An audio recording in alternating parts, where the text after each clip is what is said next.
What's going on, Power Ranger fans and consumers of that collection market thereof? This is the one and only Sonic Ranger, back with my take on these brand new, just released Power Rangers Legacy Collection 6-inch action figures consisting of a Build a Megazord feature, which is the main attraction to this series, in all honesty. The figures are cool, but I think the Build a Megazord feature is just a little more better. Just a little bit.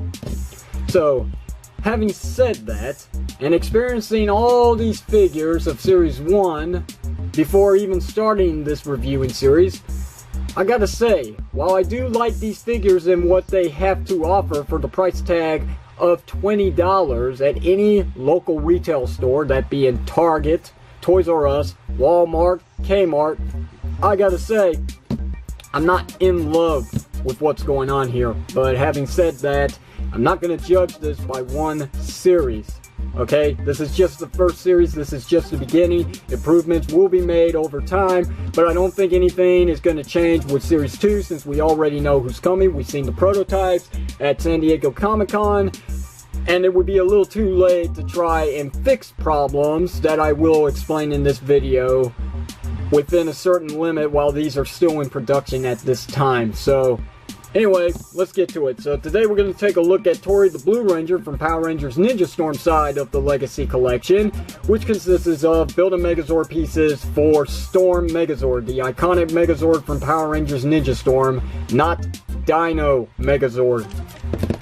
So anyway, put those aside for a moment and let's put away Blue Ranger for a moment and take a look at what's going on here with the packaging. So let me readjust the angle of this so you can see it all. So it's going to be your standard obligatory product shot going on here for all the Rangers in this series, which is a solo take. It's not the Red Ranger on this packaging, which is great. I'm glad that Bandai America did not go that route. It is actually Tori the Blue Ranger from Power Rangers Ninja Storm on her packaging for her figure. Phenomenal work, Bandai America. The age range for these figures has decreased to ages 4 and up. They are no longer ages 15 and up for most, if not all, the Legacy Collection. I don't understand why the change, but whatever. Don't limit yourself to one side, I guess. So yeah, they're gonna make their money one way or another, whether it's the adult consumers or it's the kids. People are gonna like these, they really are. Maybe not love them, but they will like them, just like me.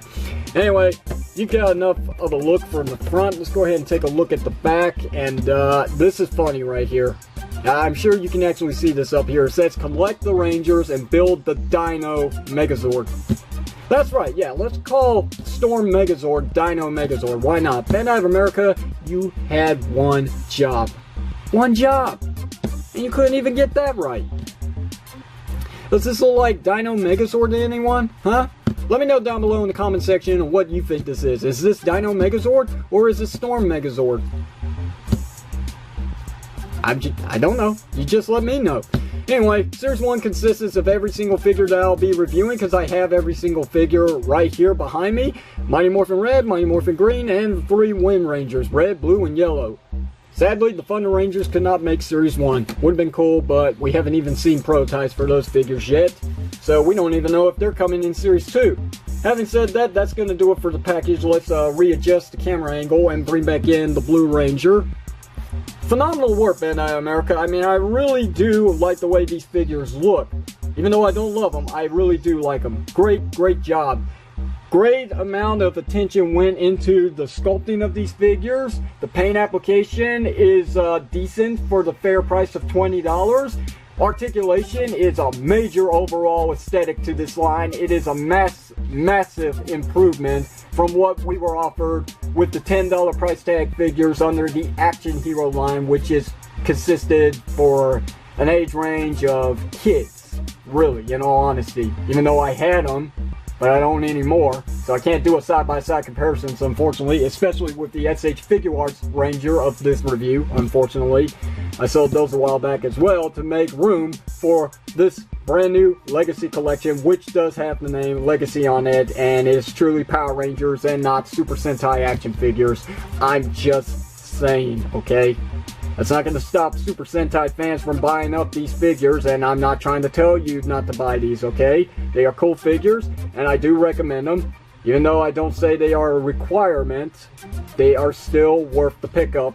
So, let's get to it. Anyway, here she is. Yeah, up close and personal on the camera. You can see all the nice sculpted detail going on with the arms. Bandai America didn't skip a beat in this department. Very nice work. Even the morpher is nicely detailed, if not painted by just gold. That's it. Boots are nice. The details here are nice. The buckle is nice, even though it's missing some paint here, but I can deal with it. For the price point, it's not bad. We got black lining going on here, which is nice. And even their sculpting here for the symbol, her dolphin tail, is actually sculpted into the breast piece. So you can see that there should not be any paint bleeding and there shouldn't be any oversprays because Bandai America's got something to work with here. Nice touch. We've even got gold here for the collar piece, which is also nice. Very nice work. I mean, you really can't complain about this overall, especially with the fact that the head sculpt is a major improvement. Looks very much show accurate when compared to the SH Figuarts Blue Ranger a while back, because a lot of people complained saying that figure's head looked like it was stretched out, and now I can see it. I totally can. I mean, I can really see the difference. This is some really nice work. Bandai of America should truly be proud of themselves. Now let's get to the articulation on this figure. It's pretty much as much articulation as you will get with the standard male Rangers of this line, except for a few things, and I'll get to it. So let's go ahead and get to it. I will be happy to say that the articulation at the head is one and the same with the male Rangers, so no skip there. Ball jointed shoulders go round full 360, no hindrance. Goes in and out, about this much up, this much down. Well, actually goes more than that. Yeah. No butterfly joint, but hey, you can get a lot of movement going on here. A lot. Bicep rotation. I was not expecting this on the female Ranger sculpt, but hey, always a nice touch. Single jointed elbows, unfortunately. There's no excuse. You got bicep going on here. This figure should actually consist of an extra joint for the elbow. I don't understand it. I guess I'll never understand it. Got rotation going on here at the morpher piece as well.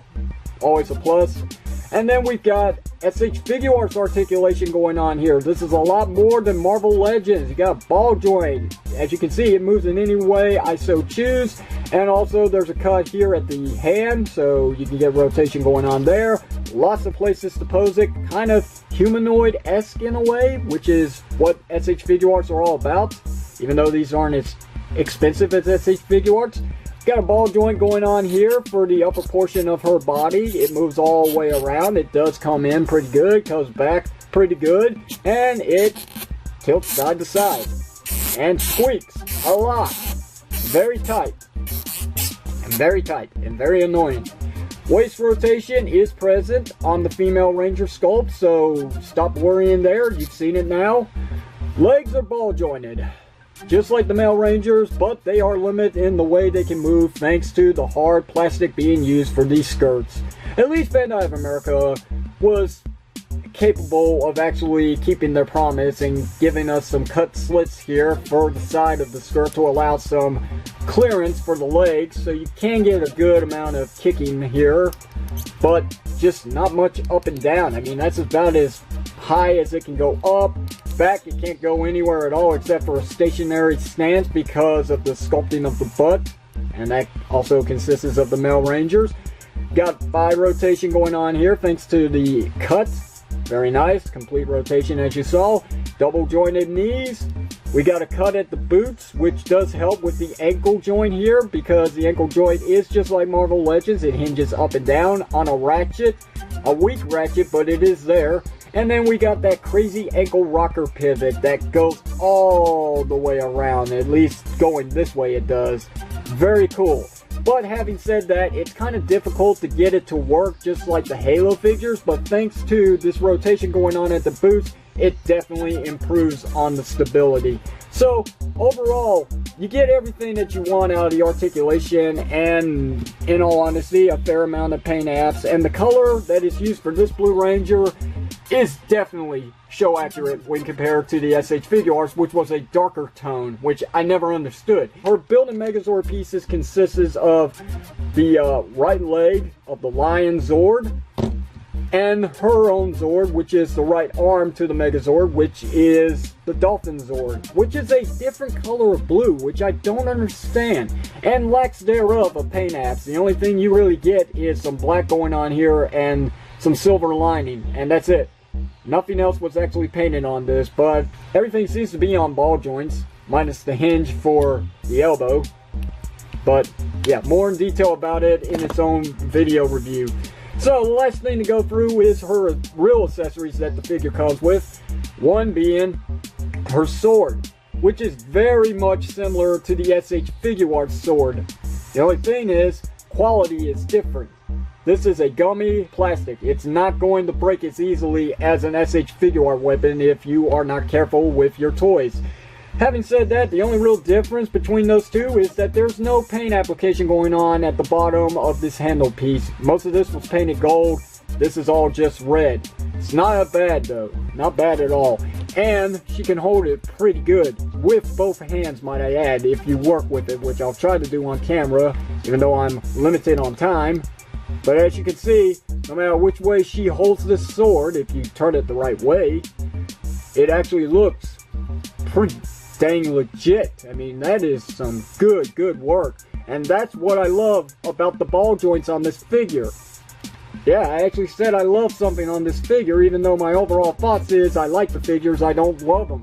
But yeah, when it works, and it looks great no matter which way you pose her with it. This is some phenomenal work.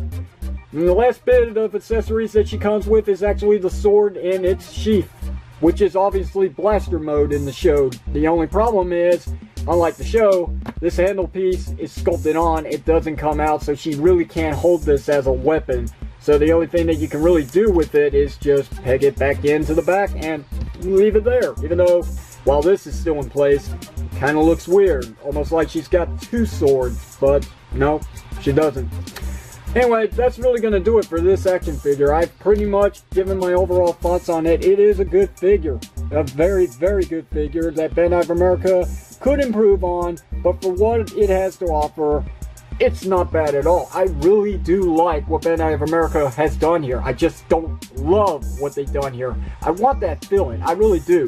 From that excitement that I felt when these figures were first announced to the two videos that I uploaded on my channel a while back explaining all the details and what I expected to come out of this line, I gotta say, it's not really there. It's not present here. It does not mean it can improve in the future. My overall thoughts right now are slim pickings, but when it really comes down to it, with time, this may actually get better, and I may actually get the feel of loving these figures in the very end. But hopefully that won't be coming anytime soon. So that's going to do it. I got nothing else to say about the Blue Ranger. We're going to move on with the next figure of this line very shortly. So if you have any questions or comments, you know what to do. Leave it down below in the comment section of this video. If you like the video review and everything that I said, if you agree with me about this line so far, hit the thumbs up button. If you don't agree with me and you didn't like this video, you know what to do. I don't have to explain it anymore from thereof. And if you haven't already, why not hit that subscribe button for more video reviews just like the one you're reviewing today from the reviewing station. This is the one and only Sonic Ranger signing off, and I will see you whenever you see me.